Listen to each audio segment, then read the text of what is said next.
कहते हैं कानून के हाथ बेहद लंबे होते हैं, बदमाश कितना ही शातिर क्यों ना हो, एक ना एक दिन वो कानून के शिकंजे में आई जाता है। यमुनानगर में 2.5 साल पुराने लूट के एक सनसनीखेज मामले का पुलिस ने खुलासा किया है। मामला जून 2023 का है, जब एक नेपाली गैंग ने घर में नौकर बनकर रहकर वारदात को अंजाम दिया था। लंबे वक्त तक मामला अनट्रेस रहने के बाद अब जाकर डेटा एनालिसिस और पैटर्न क्राइम के आधार पर पुलिस ने 2 आरोपियों को गिरफ्तार कर बड़ी सफलता हासिल की है। दरअसल 13 जून 2023 की रात यमुनानगर के एक घर में लूट की वारदात हुई थी। पुलिस ने उस वक्त काफी कोशिश की, लेकिन कोई ठोस सुराग नहीं मिलने के कारण मामला अनट्रेस घोषित कर दिया गया था। इसके बाद जिले में हुए इसी तरह के मामलों का अध्ययन किया गया और पैटर्न एनालिसिस के जरिए जांच आगे बढ़ाई गई। पुराना मामला था जो लूट का, यहाँ पर इसी घर में लूट हुई थी 13 जून की रात्रि को, और उस समय काफ़ी पुलिस ने प्रयास किया था। प्रयास में कोई ठोस उस समय क्लू ना मिलने के कारण इस मुकदमे में अनट्रेस लिखी गई थी।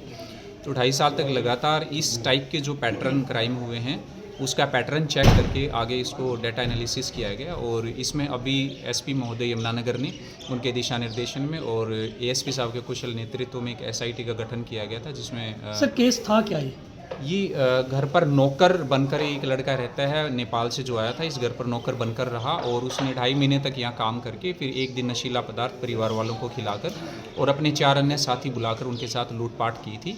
और ये अनट्रेस एक मैटर था। इसमें पाँचों के पाँचों जो आरोपी हैं वो नेपाल से, और अभी हमने 2 आरोपियों को पुणे से सूचना के आधार पर संदिग्ध के तौर पर काबू किया था, जिसमें यहाँ पर जब पीड़ित के सामने लाया गया तो उन्होंने इनकी पुख्ता पहचान की और इनको दोनों की उस लूट के मामले में जो 2.5 साल पहले हुई थी उसमें इनकी अरेस्ट डाली गई है और माननीय न्यायालय में पेश करके इनका 6 दिन का पुलिस रिमांड दिया। सर एक व्यक्ति है, नाम इसके कितने हैं?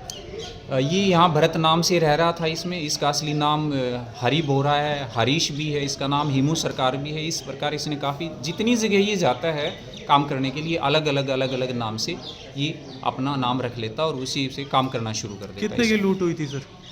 ये उस समय काफ़ी ज्वेलरी थी और करीब 10 लाख रुपए की कैश थी जो पहने हुए इनके गहने थे।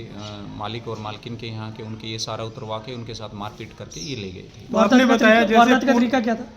वारदात का तरीका ये नेपाली गैंग है और ये कैलाली और अछाम डिस्ट्रिक्ट है नेपाल का। ये वहाँ के काफ़ी सारे इस टाइप में ऑर्गेनाइज टाइप में ये क्राइम करते हैं। कुछ समय तक ये घर पर रहकर लोगों का विश्वास जीतते हैं। पूरे घर की तहकीकात करने के बाद किसी रात को अपने गैंग के साथ बात करके उनको खाने में नशीला पदार्थ देते हैं और फिर उनके साथ अपने साथियों को बुलाकर मारपीट करके सारे गहने, कैश, ज्वेलरी वगैरह ये सब ले जाते हैं। सर इनका कोई आपने पुणे से गिरफ्तार किया, कोई आपराधिक रिकॉर्ड भी सामने? ये पुणे से गिरफ्तार नहीं किए गए थे। ये एक सूचना के आधार पर संदिग्ध के तौर पर पुणे से इनको लिया गया था और इसमें विशेष बात ये है कि इनका कॉन्फिडेंस इतना था कि ये खुद आने के लिए तैयार हो गए थे कि भाई हम मालिक के आमने सामने होने के लिए तैयार है, क्योंकि हम कभी हरियाणा में गए ही नहीं। इनको शुरू में ये लगा था कि भी पुलिस इतनी दूर लेकर नहीं जाएगी और ये इस कारण से ये तैयार हो गए थे, या इनको ये भी था कि भाई इतने टाइम के बाद हमें कोई पहचान नहीं पाएगा। लेकिन उस टाइम की हमारे पास सीसीटीवी यहाँ थी और जो पीड़ित थे उनको भी अच्छी तरह से इसकी शक्ल नौकर की याद थी। इसमें काफ़ी बदलाव शक्ल में आ चुका है, लेकिन उन्होंने उसको पहचान लिया और जब इनसे सख्ती से यहाँ पूछताछ की गई तो इन्होंने अपना अपराध मान लिया था, तब इनकी गिरफ्तारी की। एसपी यमुनानगर के निर्देशन और एएसपी के नेतृत्व में एक एसआईटी गठित की गई। जांच में सामने आया कि एक युवक नेपाल से आकर घर में नौकर बनकर करीब 2.5 महीने तक रहा।